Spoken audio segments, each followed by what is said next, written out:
আমরা একজন নবীর নাম বলছি, হযরত ঈসা রুহুল্লাহ। তিনি জন্মের পরে তার জাতির লোকেরা তাকে অবৈধ, হারামজাদা, এরকম উল্টা পাল্টা নাম দিয়ে ডাকতো।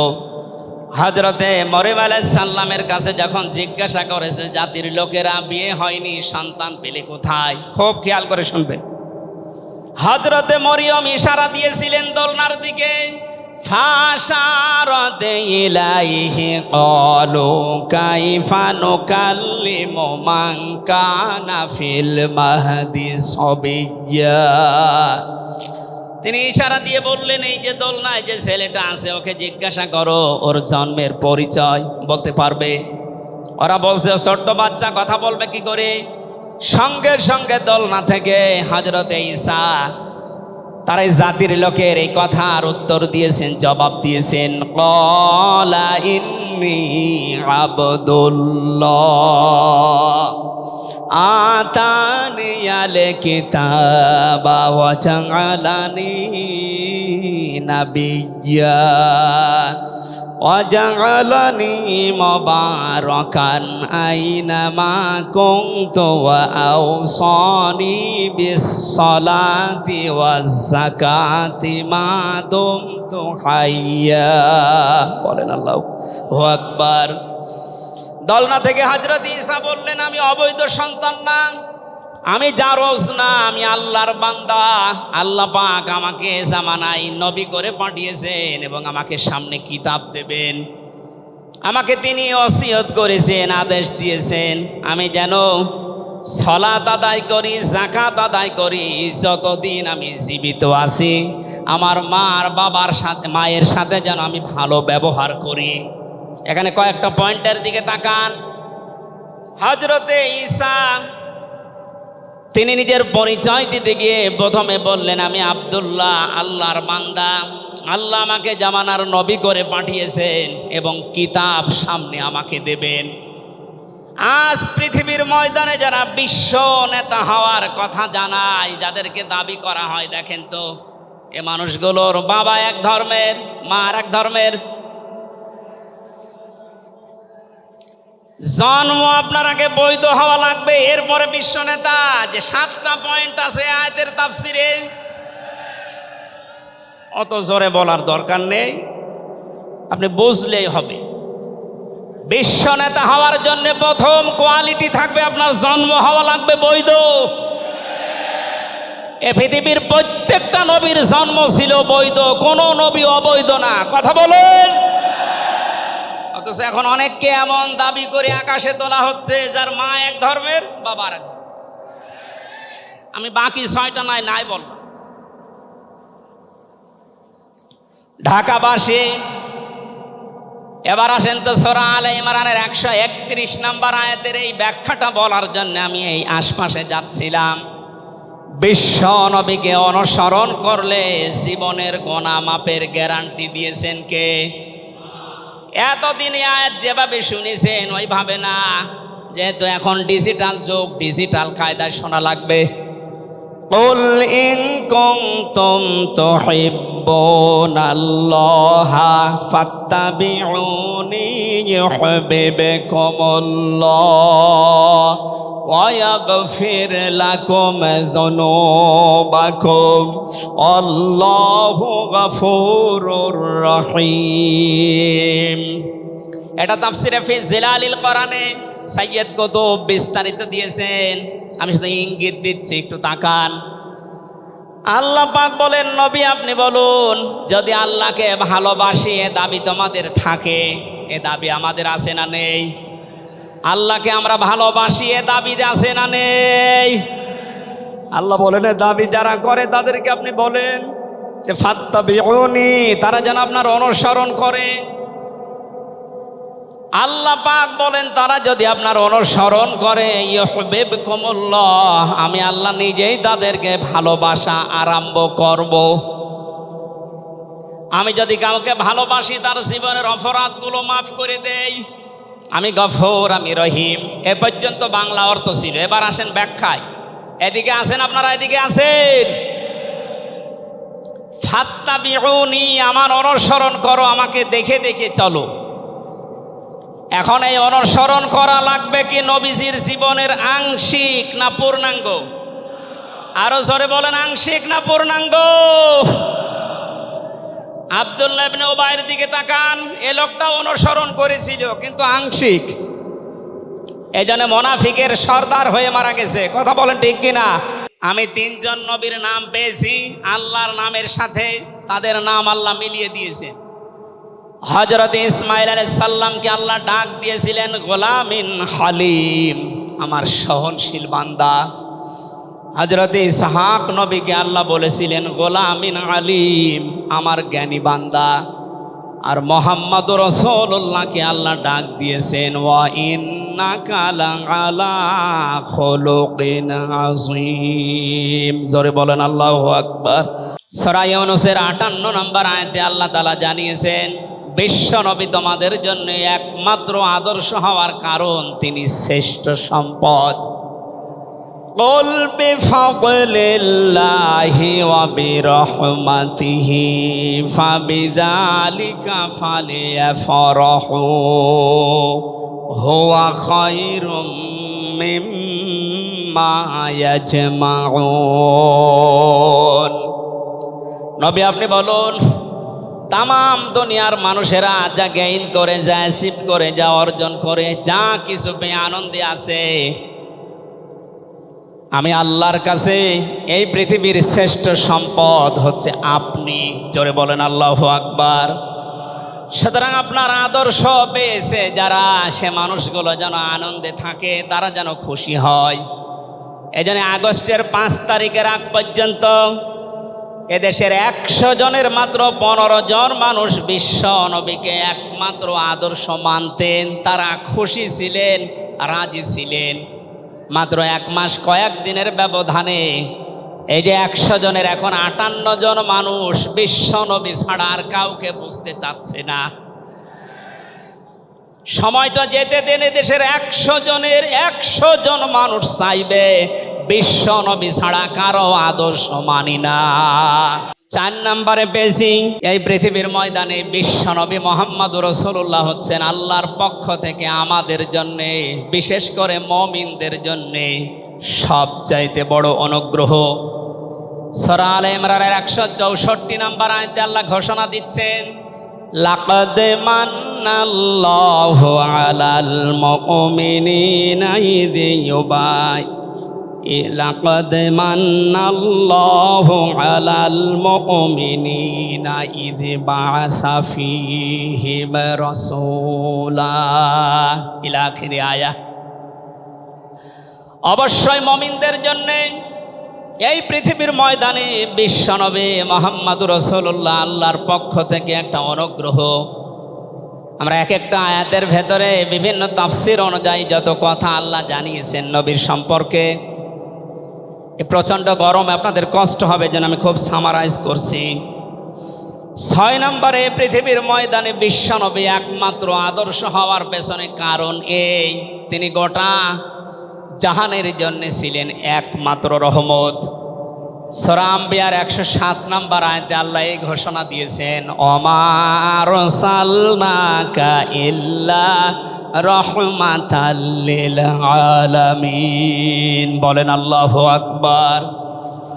আল্লাহ আলম বলেন না যে শুধু পৃথিবীর জন্য, আলামিন যত জগৎ আল্লাহ বাজিয়েছেন আর যত জগতে আল্লাহর যত সৃষ্টি আছে, এতানাজ্জালুল আমরু বাইনাহুন্না, প্রতিটি জগতে ওই সৃষ্টি অনুযায়ী আল্লাহর বিধিবিধান নাজিল হচ্ছে। যেখানেই যেই সৃষ্টি আছে প্রত্যেকটা সৃষ্টির জন্য মুহাম্মদুর রাসূলুল্লাহ হচ্ছেন আল্লাহর পক্ষ থেকে রহমত। বলেন সুবহানাল্লাহ। সেই রহমতকে হযরতে হালিমাতুস সাদিয়া চিনেছিলেন। কোলে নেওয়া থেকে শুরু করে বাড়ি পর্যন্ত যেখানেই নিয়ে গেছেন, সিরাত ইবনে হিশাম বলছে সব জায়গায় হালিমাতুস সাদিয়া বিশ্ব নবীর মাধ্যমে আল্লাহর রহমত পেয়েছিলেন। সিরাত বিশ্বকোষের ভেতরে পেয়েছি আল্লাহর নবীকে হযরতে হালিমাতুস সাদিয়া যেদিন কোলে তুলে নিলেন, হযরতে হালিমা বলেন আমার স্তনে দুধ ছিল না, মোহাম্মদুর রাসূলুল্লাহকে কোলে নেওয়ার সঙ্গে সঙ্গে আমাদের স্তন, আমার স্তন দুইটাই দুধে পরিপূর্ণ হয়ে গেছে। আমি ডান স্তন তাকে দিলাম, তিনি পান করলেন। বাম স্তন তাকে দিয়েছি, সঙ্গে সঙ্গে তিনি মুখ বের করে নিলেন। হযরতে হালিমা বলেন, আমি একবার, দুইবার, তিনবার মোহাম্মদুর রাসূলুল্লাহর মুখে আমার স্তন দিয়েছিলাম। তিনবারই মোহাম্মদ সাল্লাল্লাহু আলাইহি সাল্লাম স্তন থেকে মুখ বের করে নিয়েছেন। চোখের ইশারা দিয়ে যেন আমাকে বসাতে চাই, মা হালিমা জোর করেন কেন? ডান স্তন এটা আমার অধিকার ছিল, আমি পান করেছি। বাম স্তন এটা আমার অধিকার না। আমি জানি আপনার একটা সন্তান আছে, তার নাম আব্দুল্লাহ, এটা আমার দুধ ভাই আব্দুল্লাহর অধিকার। ও মা হালিমা, পৃথিবীতে আমি ভাইয়ের হক নষ্ট করার জন্য আসি না, এসেছি ভাইয়ের হক ফিরিয়ে দেওয়ার জন্যে। ঢাকাবাসী, যেই নবী মায়ের কোলে বসে ভাইয়ের হক নষ্ট করেন নাই এই রবিউল আউয়াল মাসে, সেই নবীর উম্মত আমরা এখন যারা দাবি করছি, অধিকাংশগুলোই দেখতে পাই যত বড় হচ্ছি তত ভাইয়ের হক মারার জোম হচ্ছি। এটা তো রবিউল আউয়ালের শিক্ষা ছিল না। হযরতে হালিমা বলেন, তাকে যে গাধার উপরে তুললাম দুর্বল ছিল, সঙ্গে সঙ্গে সবল হয়ে গেছে। বাড়িতে পৌঁছাতে দেরি, কুয়ায় পানি ছিল না, কুয়া ভর্তি হয়ে গেছে। খেজুর গাছে খেজুর ছিল না, বিশ্বনবী মোহাম্মদুর রাসূলুল্লাহ যেহেতু রহমত, আমার খেজুর গাছে খেজুর পরিপূর্ণ হয়ে গেছে। সুতরাং ওনাকে যেখানেই নেওয়া হয় সেখানে যদি রহমত আসে, আমাদের এই মাথা থেকে পা পর্যন্ত, রান্নাঘর থেকে আন্তর্জাতিক জীবন পর্যন্ত, আজকের এই সিরাত অনুষ্ঠানে যদি সিদ্ধান্ত নিয়ে যেতে পারি সব জায়গায় তাকে ছাড়া কাউকে মানব না, অবশ্যই আল্লাহ পাকে 56,000 বর্গ মাইল রহমত বরকত দিয়ে ভরে দেবেন। কথা বলেন ঠিক কিনা? আল্লাহ যেন এটা দেন আমাদের মাধ্যমে, বলেন আমিন। 6 নাম্বারটা, 7 নাম্বারটা খুব গুরুত্বপূর্ণ। এইটার ব্যাখ্যা করার জন্য আমি 8-10 মিনিট সময় নিলাম, একটু খেয়াল করবেন। বিশ্বনবী আমাদের একমাত্র আদর্শ, এই কারণে 7 নাম্বার পয়েন্টে আমি কোরআন থেকে নিয়েছি। গণা মাপের গ্যারান্টি শুধু তার আদর্শ অনুসরণের মাধ্যমে। পৃথিবীতে বহু মানুষ আছে, বহু বিশ্ব নেতার দাবি অনেকে করছে, অনেকে বিশ্ব মানবতার দাবি করছে, অথচ বিশ্ব নেতা হওয়ার জন্য যে 7টা কোয়ালিটি লাগে আমরা অধিকাংশ মানুষের ভেতরে পাই না, আন্দাজে শুধু ঢোল বাজায়। এ পৃথিবীতে বিশ্ব নেতার দাবি করতে পারেন নবীরা, রাসূলরা। কথা বলেন ঠিক কিনা? এই পৃথিবীতে বিশ্ব নেতৃত্ব দেওয়ার দাবি করতে পারে নবী রাসূলরা। এ কথার সাথে একমত আছেন? এই জন্য এই বন্ধুটা আমারে বলছিল, আমি রামজা, আমি কুষ্টিয়া থেকে যাচ্ছিলাম ঢাকাতে, একটা নর্মাল কোচে চড়ে হঠাৎ আমার পেটে গন্ডগোল। সিরাজগঞ্জ রোড পার হওয়ার পর ড্রাইভারকে বললাম যে ভাই একটু দাঁড়ান, আমি নেমে যাব, আমার পেটে গন্ডগোল। ড্রাইভার বলছে গাড়ি থামবে না, একেবারে জায়গা মতো থামবে। আপনার যদি বেশি অসুবিধা হয় তো পেছনে সিট খালি আসে, বসে বসে আল্লাহ আল্লাহ করেন। ও বলছে আমার পেটে গন্ডগোল, একে আল্লাহ আল্লাহ থামে? পেছনে যেয়ে দেখি কয়েকটা সিট খালি পড়ে আছে। ওই যে পলিথিন দেয় বমি করার জন্য, একটা নিলাম, 2 সিটের মাঝে বসে ওই কাজ করলাম। চিন্তা করলাম এটা যদি রেখে চলে যায় তাহলে আমার তো বদনাম হয়ে যাবে। পকেট থেকে একটা সাদা রুমাল ছিল, ওইটা বের করলাম, টাইট করে বাঁধলাম, পেছনের জালানা খুলে ফেলে দেব। আল্লাহর ইশারা পেছনে আসছিল মোটরসাইকেলওয়ালা, পড়বে কি পড়বে একেবারে মোটরসাইকেলের সামনে। ও বলছে জালনা দিয়ে তাকিয়ে আছি, দেখলাম মোটরসাইকেলওয়ালা এদিকে ওদিকে তাকিয়ে, ও মনে করছে নতুন রুমালে থপ করে পড়লো কি। এ রুমাল যখন নতুন, ভেতরের জিনিসও মনে হয় নতুনই হবে। ও বলে তুলে নিল, ও বাড়ি যে টের পাবে যে কোন নতুন জিনিস। এই জন্য বলছে হামজা, আমাদের দেশে পায়খানা পর্যন্ত নিরাপদে নেই, এর বাস্তব প্রমাণ আমারটা। অথচ আমিরে জামাত গ্যারান্টি দিয়েছেন চুরি থাকবে না, শুধু পায়খানা না, ৩৬,০০০ কোটি না, ৩৬ পয়সাও চুরি হবে না, 10 বছরের জন্য ছেড়ে দেন দেশটা। আপনারা ওনার সাথে একমত কিনা? কারা কারা ওনাদের হাতে দিতে চান দেখি, লিল্লাহে তাকবীর। এটা রেকর্ড হচ্ছে, এটা শুধু এই সামিয়ানার নিচে নেই, 18 কোটি মানুষ শুনতেছে। যারা এই ময়দানের থেকে হাত তোলা দেখে তারাও হাত তুলেছে। আমরা চাই এই হাত যেন আল্লাহর জন্য আপনারা তোলেন, মানুষকে দেখানোর জন্য না। সুতরাং আমরা যদি বিশ্ব নবী মোহাম্মদুর রাসূলুল্লাহর অনুসরণ আংশিক করি, আল্লাহর ভালোবাসা পাওয়া এখনো আমরা আরম্ভ করিনি। এই হিসাবে এদেশের অনেক পীর, অনেক ইমাম, অনেক খতিব, অনেক আলেম, অনেক জনতা এখনো আল্লাহর ভালোবাসা পাওয়া আরম্ভ করেনি। গোনা মাফ, জান্নাত তো দূরের কথা। কারণ আল্লাহর ভালোবাসা যে পাওয়া আরম্ভ করবে, তার জীবনের গোনাগুলো আল্লাহ মাফ করবে, তাকে জান্নাতে দেবে।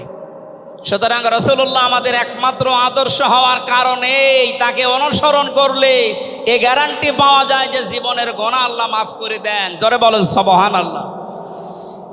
9 নম্বরে পেয়েছি, বিশ্ব নবীর সাথে কেউ যদি বেয়াদবি করে তাহলে সে ধ্বংস হয়ে যাবে। আপনি তাকান, তার আপন চাচা আবু লাহাব, এরা যদি সিরাতুন নবী মাহফিল, আমাদের ঢাকাতে এগুলো হয়তো নেই, এগুলো চট্টগ্রাম আর সিলেট বিভাগে বেশি পাওয়া যায়। রবিউল আউয়াল মাস আজকে শেষ, এ মাস আসলেই অনেককে দেখি নবীর জন্ম নিয়ে, নবীর মিলাদ নিয়ে আনন্দে আত্মহারা হয়ে যায়।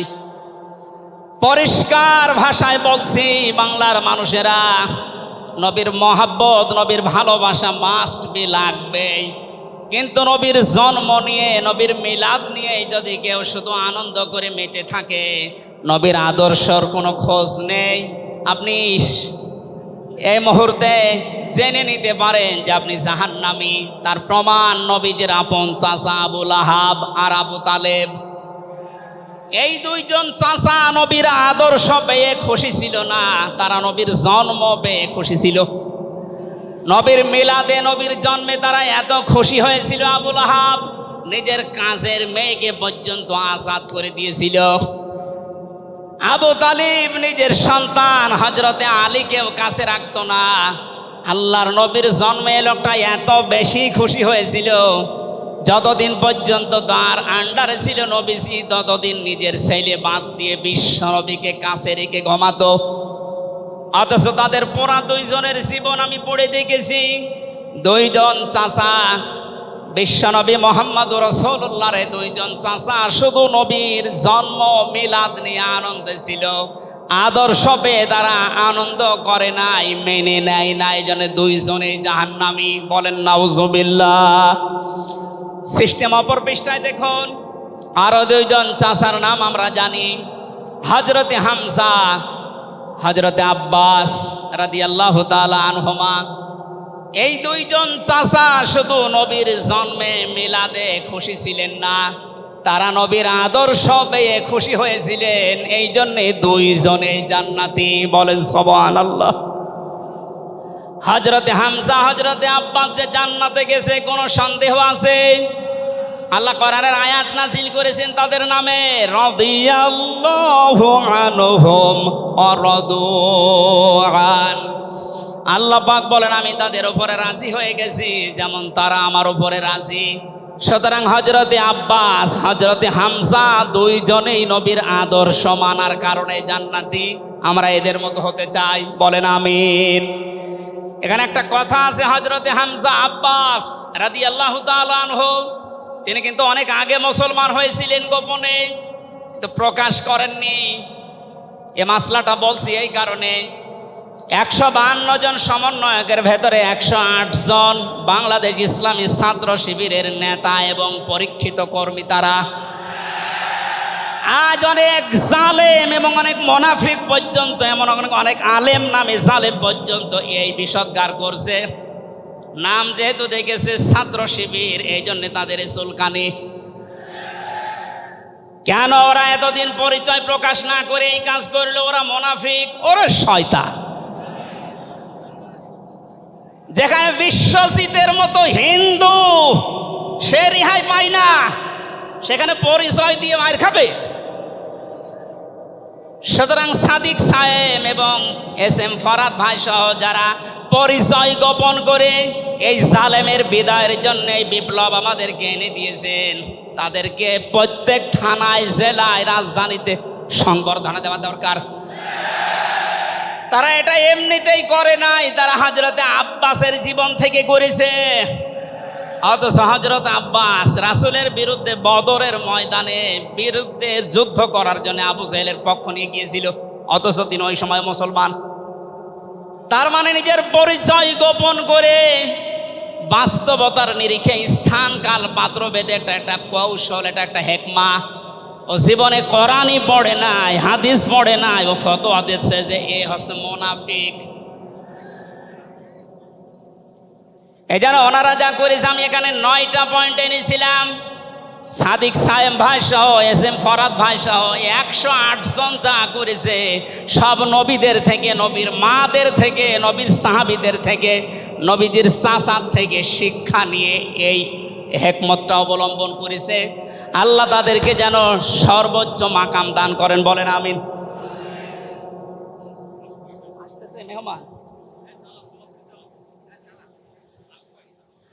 বেয়াদবি করলে যে মানুষের জীবন ধ্বংস হয়ে যায় রাসূলের সাথে, তার প্রমাণ পেয়েছি নবীজের চাচা আবু লাহাবের জীবন থেকে। বিশ্ব নবী যখন সাফা মারওয়া এই পাহাড়ের উপরে উঠে দাওয়াত দিচ্ছিলেন, এই লোকটা ডাক দিয়ে বলেছে, তাব্বালাকা আলিহাযা জামাতানা ইয়া মুহাম্মদ, হে মুহাম্মদ তুমি ধ্বংস হয়ে যাও। তাফসিরের কিতাবে সূরা লাহাবের তাফসিরে পড়েছি, আবু লাহাব মুহাম্মদুর রাসূলুল্লাহকে শুধু ধ্বংস হয়ে যা এ কথা বলে নাই। সামনে একটা পাথর ছিল, পাথরটা হাতে নিয়ে নবীজির দিকে এভাবে নিক্ষেপ করেছিল। ঢাকাবাসী খুব খেয়াল করে শোনেন, এখানে আমার 2টা পয়েন্ট আছে। আবু লাহাব 1500 বছর আগে মুহাম্মদুর রাসূলুল্লাহর দিকে যে পাথর নিক্ষেপ করেছিল, তাফসিরে ফি জিলালিল কোরআন মুফাসসির লিখেছেন সাইয়্যিদ কুতুব, যে নবীজির সামনে পাথরটা পড়েছিল, নবীজির শরীরে লাগে নাই। আল্লাহ পাক সঙ্গে সঙ্গে তার জন্য কোরআনের আয়াত নাজিল করলেন, শুধু এই হাতের জন্য না, তাব্বাত ইয়াদা আবি লাহাবি ওয়া তাব। ইয়াদানে ছিল শব্দটা, ইয়াদাদি বচন আল্লাহ দিয়েছেন, অথচ আবু লাহাব পাথর নিক্ষেপ করেছিল কয় হাত দিয়ে? আরো জোরে আরেকবার বলেন। আল্লাহ যে তার 2 হাতই ধ্বংস করে দিলেন। জবাব দিয়েছেন মুফাসসির এইভাবে, আবু লাহাব যদিও এভাবে পাথর নিক্ষেপ করেছিল 1 হাত দিয়ে, কিন্তু তার বাম হাত একটু নড়াচড়া করে সাপোর্ট দিয়েছিল। আপনি যদি এখান থেকে একটা কোনো কিছু নিক্ষেপ করেন এভাবে, এই হাত দিয়ে শুধু কাজ হবে না, এই হাতও নড়াচড়া করে সাপোর্ট দেবে। আল্লাহ এইটাও সহ্য করেন নাই। নবীজির বিরুদ্ধে যারা অবস্থান নিয়েছে, যে যতটুকু তার সাথে যারা সাহায্যে ছিল, সহযোগিতায় ছিল, আল্লাহ তাদেরকেও ধ্বংস করে দিয়েছেন। এই 15.5 বছরে আল্লাহর নবীর আদর্শকে, তার শিক্ষাকে, শিক্ষা ব্যবস্থা থেকে ডাইরেক্ট ডান হাতের মতো, অনেকে বাম হাতের মতো পেছন দরজা দিয়ে নাড়াচাড়া করে উল্টিয়ে ফেলেছিলেন। এই কথা বলেন না কেন? হযরতে আবু বকর আর নবীজির সেই সারে গারে সুরের সেই ঘটনাটা আমাদের শিক্ষা ব্যবস্থায় এখন আর নেই। এগুলো তুলে ওখানে বাবার জীবনী বসিয়েছেন। সুতরাং নবীজিকে যারা আঘাত দিয়ে শিক্ষা ব্যবস্থা থেকে 96% মুসলমানের এই দেশে নবীর আদর্শ বাদ দিয়ে অন্য কাউকে যারা বসাতে চেয়েছিলেন, যারা ডাইরেক্ট এগুলো করেছিলেন, যেগুলো মন্ত্রণালয়ের দায়িত্বে ছিল, বাম হাত দিয়ে যারা পেছন দরজা দিয়ে নাড়াচাড়া দিয়েছেন, উপদেষ্টা মণ্ডলের ভেতরে 2 জন আছে, তারা সমকামিতা প্রমোট করছেন, আমরা শুনতে পাচ্ছি। পাঠ্যপুস্তকে যে পরিবর্ধন আনার চেষ্টায় আছেন, 96% মুসলমান কিন্তু ঘুমিয়ে যায়নি, এরা এখনো জেগে আছে। আমার দাদা একটা গল্প বলতেন। এক লোক বিবাহ করার পরে বাসর রাতে বউকে রেখে একটু বাইরে গেছে। দাদি শাশুড়ি এসে বলছে আমার কিন্তু পতি চাই, তুমি কি করবা আমি জানি না। তো নতুন বউ ডাক দিয়ে বলছে দাদি শাশুড়ি আমার একটু সময় দেন, আপনার পতি হবে, অসুবিধা নেই। শাশুড়ি এসে বলছে বৌমা আমার কিন্তু নাতি চাই। ঠিক আছে আমার সময় দেবেন। দেবর আর ননদ এসে বলছে ভাবি আপনি কি করবেন আমরা জানি না, আমাদের কিন্তু ভাতিজা চাই। কিছুক্ষণ পরে স্বামী এসে বলছে বউ তুমি কি করবা আমরা জানি না, আমার বেবি চাই। বউ মাথা উঁচু করে বলছে তোমরা কি সব পাগলের বংশ? আমার এখনো কিছুই হয়নি, এরপরে 10 মাস 10 দিন সময় লাগবে, তারপরে কারো বেবি চাই, কারো ভাতিজা চাই, কারো নাতি চাই, সব হবে। তা আমারে তো সময় দেবেন নাকি? 15.5 বছরে যে জঞ্জাল তৈরি হয়ে আছে 1-1.5 মাসে পরিষ্কার করা সম্ভব? আপনি কি মনে করেন? যারাই দায়িত্ব পেয়েছে ছাত্র জনতার হাত থেকে, দেশের মানুষের হাত থেকে, তাদেরকে তো একটু সময় দেবেন নাকি? কুষ্টিয়াতে বাংলাদেশ জামাতে ইসলামের শ্রদ্ধাভাজন আমির উনি সাংবাদিকদের জানিয়েছেন আমরা সম্মানজনক এবং যুক্তিপূর্ণ সময় তাদেরকে দিতে চাই, যেন দিনের ভোট আর রাতে না হয়। কথা বলেন না কেন? সুতরাং সম্মানজনক সময় নিয়ে তারা ঠিক ব্যবস্থা করবে। যারা খুব তাড়াতাড়ি করছেন যে 10 মাস 10 দিন সময় দেবেন না, এমনিতেই বেবি অনেকে ফ্ল্যাক্সি লোড করে নিয়ে আসবে বাড়ি থেকে। সুতরাং আমরা চাচ্ছি সংস্কার যখন আরম্ভ হয়েছে দেশে 1628টা চেয়ার আছে, এই দেশের মেন চেয়ার, এই চেয়ার না, যিনি পালিয়েছে তার চেয়ার থেকে শুরু করে এদেশের ওসি সাহেবের চেয়ার পর্যন্ত আপনি গণনা করবেন 1628টা চেয়ার হয়। আমরা চাই খুব তাড়াতাড়ি যারা দায়িত্বে আছেন এই 1628টা চেয়ার যেন খুব তাড়াতাড়ি পরিবর্তন করা হয়, কারণ এগুলো সব ওই জালেমদের দোষ। এগুলো পাল্টিয়ে বৈষম্যের শিকার হয়ে 15.5 বছর যারা ওএসডি হয়েছিলেন, যারা নিজেদের চেয়ার পর্যন্ত পৌঁছাতে পারে নাই, আমরা চাই তাদেরকে এই সমস্ত জায়গাগুলোতে দেওয়া হোক। জালেমদেরকে আল্লাহ হেদায়েত দেয় না, তার বাস্তব প্রমাণ কালকের একটা কল রেকর্ড। একজনের জন্মদিন নাকি গোপালগঞ্জে পালন করতে দেয়নি এক ওসি সাহেব, এই জন্য বাইরের দেশ থেকে তাকে হুমকি দিচ্ছে যে তার নাম লিস্ট করে রাখো, আমি যদি কোনোদিন আসি তার খবর কর। আমি কথাটা শোনার পরে মিলালাম আল্লাহু লা ইয়াহদিল কওমাজ জালিমিন। আল্লাহ যে ইহদি দিয়েছেন মোজারে, বর্তমান ভবিষ্যৎ, প্রেজেন্ট ফিউচার, আল্লাহ তাআলা জানিয়েছেন যে আমি জালেমদেরকে হেদায়েত দিচ্ছি না, দেবও না। কালকের কল রেকর্ড শোনার পরে আমার মনে হচ্ছে ওনার কপালে হেদায়েত নেই এবং আল্লাহ দেবেও না। নয়তো এত কিছু হওয়ার পরেও এই লোকটা হুমকি দিতে পারে, আপনার বিশ্বাস হয়? হেদায়েত চাই না, কারণ আমরা হেদায়েত চাইলেও আল্লাহ দেবেন না। জালেমদের হেদায়েত দেবেন না আল্লাহ নিজে জানিয়েছেন, কারণ জালেমদের বিরুদ্ধে মামলা দায়ের করবে আল্লাহ নিজে। এটা আমি বানালাম। সূরা শুরা 25 নম্বর পারা 6 নম্বর পৃষ্ঠার 13 নম্বর লাইনের 42 নম্বর আয়াতে আছে ইন্নামাস সাবিলু আলাল্লাযিনা ইয়াজলিমুনান নাস ইলা আখিরি আয়া।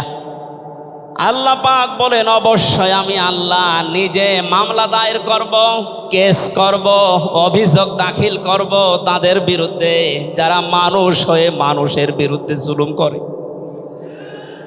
আল্লাহ ইয়াজলিমুন আল মুসলিমুনা দেননি যে মুসলমানদের উপরে যারা জুলুম করে, ইয়াজলিমুন আন নাস দিয়েছেন যারা মানুষের উপরে জুলুম করে, অত্যাচার করে। এরা আমির হামজার মামলার আসামি না, এরা সরাসরি আল্লাহর মামলার আসামি। 1628 জন যারাই ছিলেন আর আপনারা কিন্তু বাংলাদেশের কারো মামলার আসামি না, সবাই এখন আল্লাহর মামলার আসামি। মামলার বাদী যত বড় হয় মামলা তত কঠিন হয় এবং জামিন পাওয়াও তত কঠিন হয়। আপনারা জানেন আমি 3টি বছর জেলে ছিলাম। আমার যে মামলা ছিল, আমার মনে হয় যদি সাজাও লাগিয়ে দিত সর্বোচ্চ 3 মাস। কিন্তু মামলার বাদী যেহেতু একেবারে আল্লাহর ওলি, এই জন্যে বহুবার মামলা সিএমএম কোর্ট, জজ কোর্ট, হাইকোর্টে ওঠার পরও বলে না, হবে না। এই কয়েকদিন আগে মামলা আমার সব খারিজ হয়ে গেছে। আমি মনে করলাম মাননীয় আদালতকে প্রশ্ন করি যে আমার এই মামলা তো আপনার কাছে 3 বছর ছিল, এতদিন তো কিছুই করেননি, হঠাৎ এখন বলছেন কোনো দোষ নেই, সব বেকসুর খালাস করে দিলাম। মামলাটা হাতে নিয়ে উনি বলছে এর ভেতরে তো কোনো মাল ম্যাটারেস নেই, কি দিয়ে বিচার করব, সব বাদ দিয়ে দিলাম। তো এতদিন এই কথা বললে তো আমার 3 বছর জেলে থাকা লাগে না। উনি এইটাই বলতো যে হুজুর আমার হাত বাঁধা ছিল। কি বাধা ছিল? এখন যেহেতু হাত খোলা, ন্যায় বিচার করতে পারছেন, আমরা চাই এদেশে যত চেয়ার আছে সব হাত যেন আবু সাইদের মতো এভাবে খোলা থাকে। এভাবে হাত খোলা চান না? কিয়ামতের আগে কোনো জালেম এদেশের চেয়ারে আর আসতে পারবে না ইনশাআল্লাহ। সতর্ক থাকা লাগবে আমাদের। এই জন্য যারা তাড়াহুড়া করছেন আপনারা একটু শান্ত হন, আগে 10 মাস 10 দিন সময় দিন, বাসর হোক। কথা বলেন না কেন? আমি আর নিচে নামলাম না। আল্লাহ আপনাদেরকে সম্মতি দান করুন, আমিন। দরুদ আর সালাম পড়ছি আমাদের নবী মুহাম্মদুর রাসূলুল্লাহ সাল্লাল্লাহু আলাইহি ওয়াসাল্লামের প্রতি। আজকে সেই বিকাল 3টা থেকে শুরু করে রাত 9টা পর্যন্ত এদেশের পতিতযশা আলেমদের মুখে, ইসলামিক চিন্তাবিদদের মুখে এবং জাতীয় নেতৃবৃন্দের মুখে আপনারা নবীর সিরাত সম্পর্কে বিভিন্ন কথা শুনতেছেন। আমি লাইভ দেখছিলাম। আমার আজকের আলোচনার বিষয় রাসূল সাল্লাল্লাহু আলাইহি ওয়াসাল্লাম কেন একমাত্র আদর্শ। এই পয়েন্টের উপরে কোরআন শরীফ থেকে, হাদিস থেকে আমি 18টা পয়েন্ট বের করেছি। খুব সংক্ষেপে এর উপরে আপনাদের সামনে কথা উপস্থাপন করার চেষ্টা চালাবো ইনশাআল্লাহ। ওমা তাওফীকি ইল্লা বিল্লাহ। জবান খুলে কোরআনের এই সোনালী আয়াতটা একটু পড়েন। আউযু বিল্লাহি মিনাশ শাইতানির রাজিম। বিসমিল্লাহির রহমানির রহিম।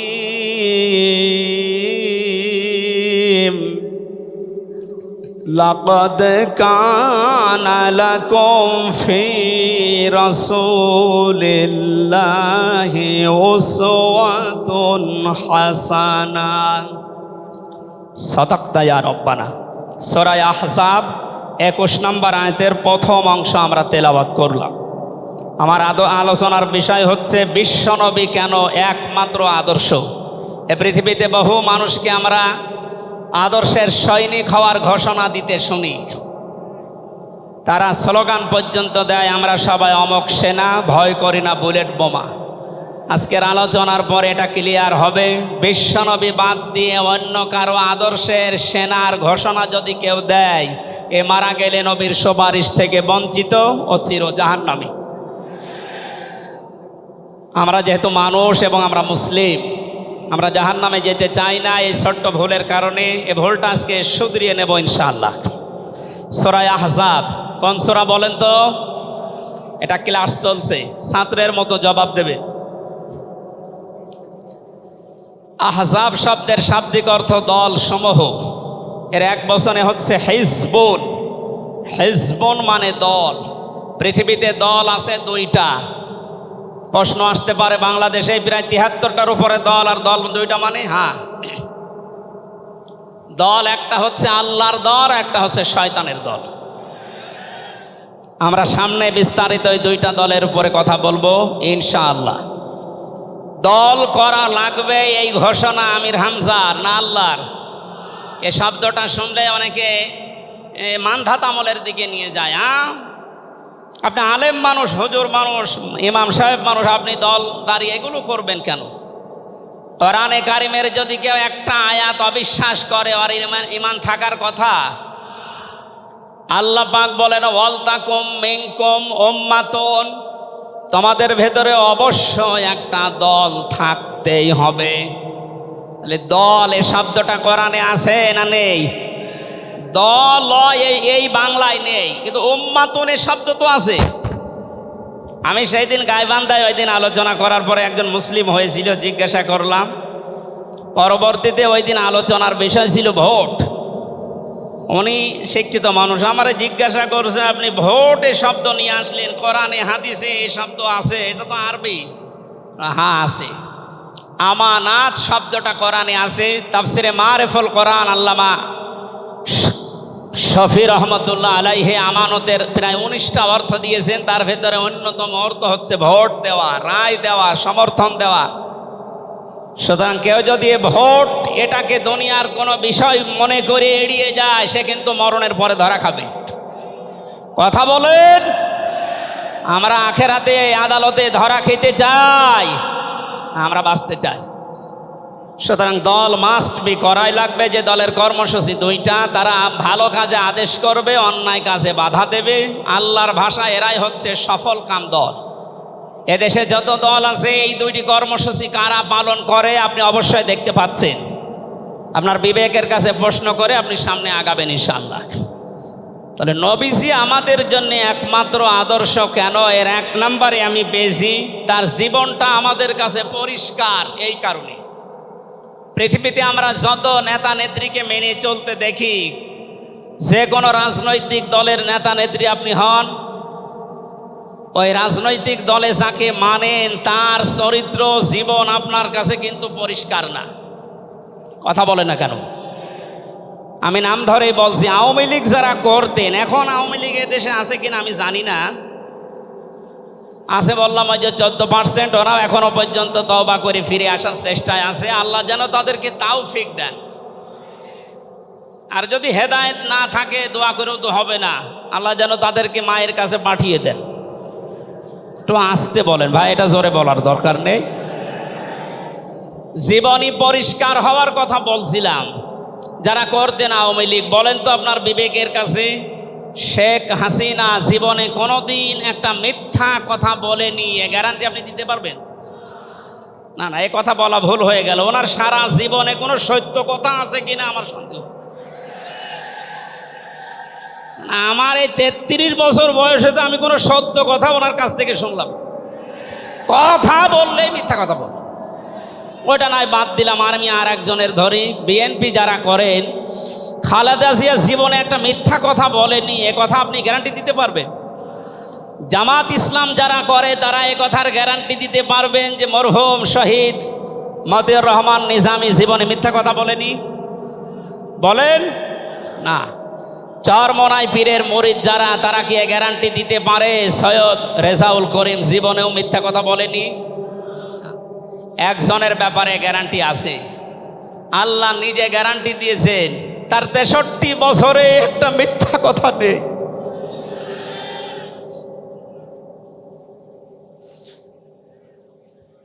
এই জন্য বিশ্বনবী আমাদের একমাত্র আদর্শ হওয়ার কারণ এই যে জীবনে 63 বছরে একটাও মিথ্যা কথা বলেননি। জোরে বলেন আল্লাহু আকবার।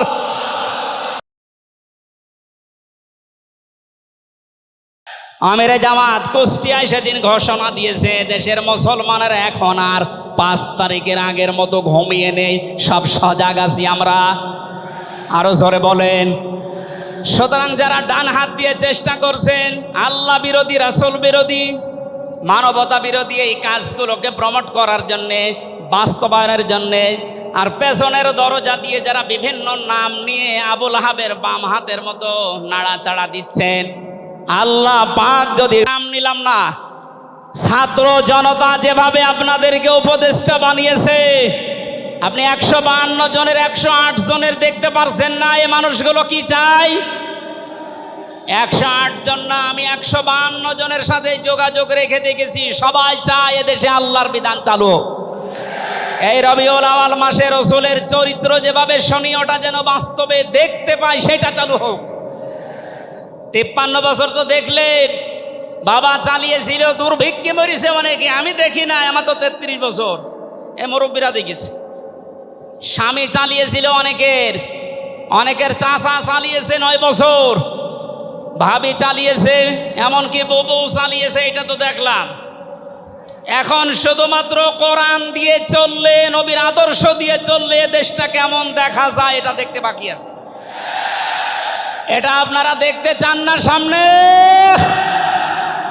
আমার জীবনের সবচাইতে বড় শখ, আকাঙ্ক্ষা, তামান্না এইটা যে চর্ম চোখে যেন আল্লাহ আমাকে দেখায় যে 56,000 বর্গ মাইল তার কালাম দিয়ে চলছে।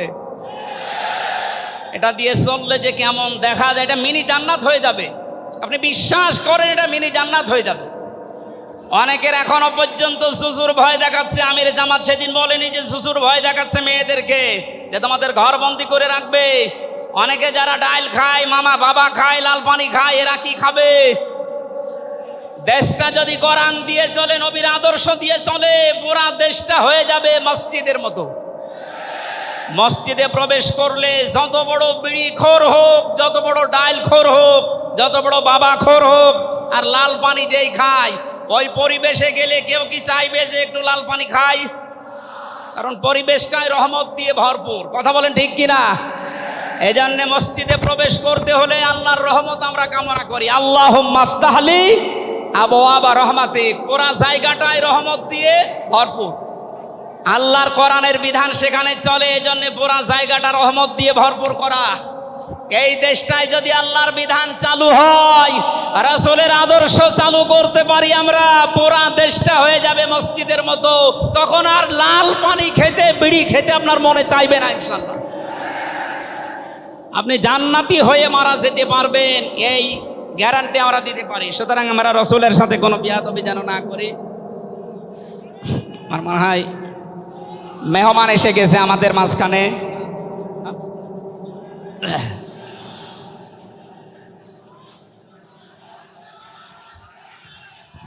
লিল্লাহি তাকবীর।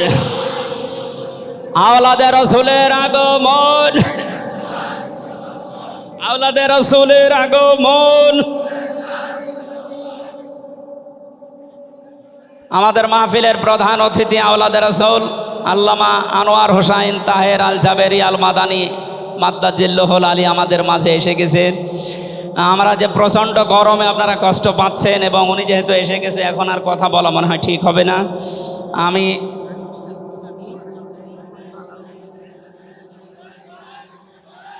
এই এখানে যা বসা আছে সব আমার উস্তাদের উস্তাদ।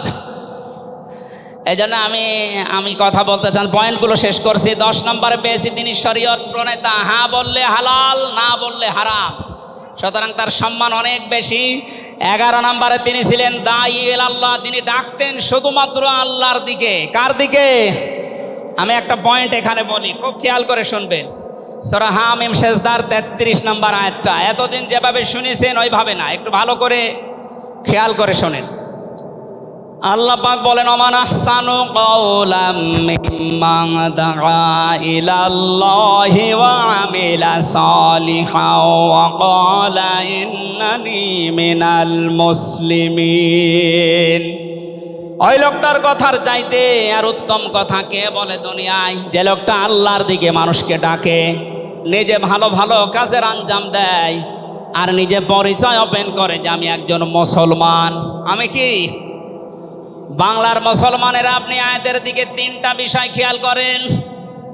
এদেশে কম বেশি আমরা 96% যেহেতু মুসলমান, এই জন্য আল্লাহর দিকে আমরা ডাকি, এটা আমি মেনে নিলাম।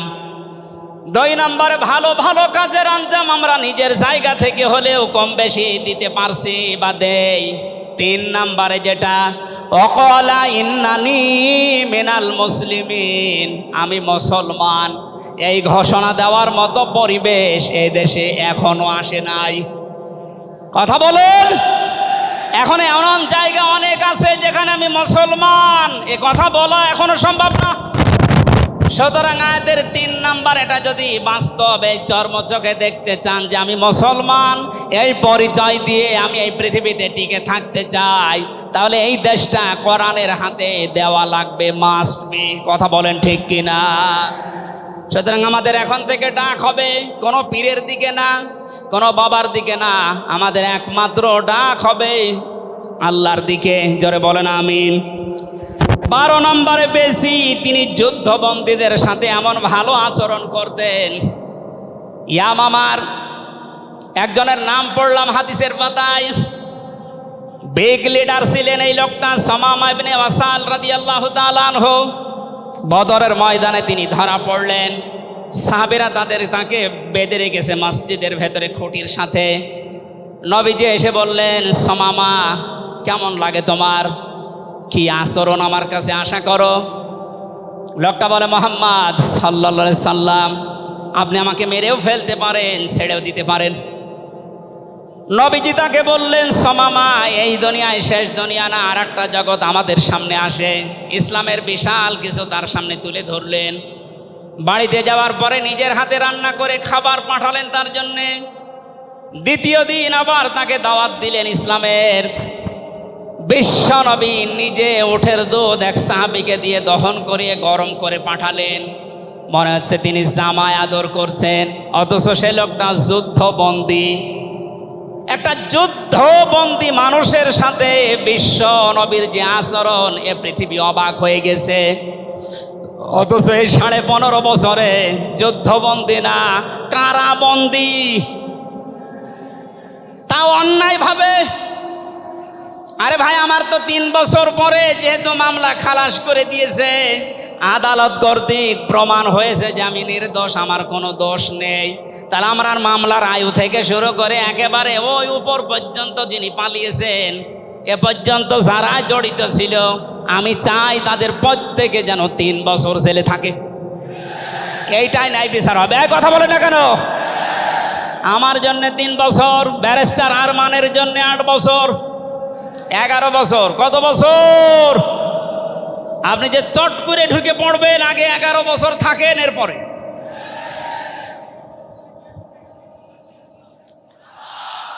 সুতরাং বাস্তবতা এইটাই। শত্রুদের সাথে তিনি যুদ্ধবন্দীদের সাথে কি আচরণ করলেন, আর আমরা অন্যায়ভাবে কারাবন্দীদের সাথে। আমি তো অন্যেরটা জানি না, নিজেরটার সাথে বলছি। এই যে মুরব্বী মানুষ বসে আছে, মাওলানা রফিকুল ইসলাম খান, এই মুরব্বীর পায়ে বেড়ি দিয়ে, হাতে হ্যান্ডকাপ দিয়ে, মাথায় দড়ি দিয়ে মনে হচ্ছে গরু টেনে নিয়ে যাচ্ছে। আমার 11 ঘন্টা টাঙিয়ে রেখেছিল। অথচ নিজেরাই বলছিল যে আপনার কোনো দোষ নেই, আমরা জানি। তো দোষ নেই, আমরা ধরে রেখেছেন কেন, ছেড়ে দেন। বলে না, উপরের নির্দেশ। কোথায় পৌঁছিয়েছিল দেশটা। আর তারা এই রবিউল আউয়াল আসলে একদিন ছুটি দিত নবীর জন্মদিন পালন করার জন্যে। নবীর আদর্শের কোনো খোঁজ খবর তাদের কাছে নেই। এই সামামা ইবনে ওয়াসাল নবীজির আচরণ দেখে শেষ পর্যন্ত বাপদাদার ধর্ম ত্যাগ করে ইসলাম কবুল করেছিলেন। এই 15 বছর যদি এরকম কিছু দেখাতে পারতেন, লাখের উপরে মানুষ জেল খাটতেছে। আমার মনে হয় 100 জনের 70 জন মানুষ এই দেশে জেল খাটে, কিচ্ছু জানে না। বিশেষ করে 15.5 বছর এই মানুষগুলো আপনার দলে অন্তত না আসলেও আপনার জন্য দোয়া করত। এরপরে আমি পেয়েছি বিশ্বনবীকে একমাত্র আদর্শ হওয়ার কারণ তিনি শত্রুদের সাথে এমন আচরণ দেখিয়েছিলেন, পৃথিবীতে ইতিহাস হয়ে আছে। তায়েফে তিনি দোয়া করেছিলেন, আল্লাহুম্মা হাদি কওমি ফাইন্নাহুম লা ইয়ালামুন। 14 নম্বরে পেয়েছি তিনি নবী এবং রাসূলদের নেতা ছিলেন। 15 নম্বরে ছিল তার বক্ষ ছিল উন্মুক্ত। 16 নম্বরে পেয়েছি তিনি ছিলেন লাইট বা আলো। 17 নম্বরে তিনি ছিলেন স্নেহময়, মমতাময়। 18 নম্বরে তিনি কমকারী। একটা শব্দের ভেতরে লক্ষ লক্ষ কথা আল্লাহ লুকিয়ে রেখেছে। রাসূলের জীবনে 1 ঘন্টা 1.5 ঘন্টায় না, কিয়ামত পর্যন্ত যদি কেউ আলোচনা করে, আমি 31টা বিষয় সাজিয়েছি এক একটা পাঠ অনুযায়ী। সুতরাং এরকম যদি শুরু হয় তো 31 দিন একাধারে লাগার কথা আমার এই ক্ষুদ্র জ্ঞানে। যারা আরো বড় বড় আলেম এখানে বসে আছে, কিয়ামত পর্যন্ত আলোচনা শুনবেন, করবেন। আমাদের নবী আজিম খুলুকিন আজিম, কোনোদিন শেষ হবে না ইনশাআল্লাহ। সুতরাং নবীজি আমাদের একমাত্র আদর্শ, এটাই ফাইনাল। তাকে ছাড়া আমরা কাউকে মানি না।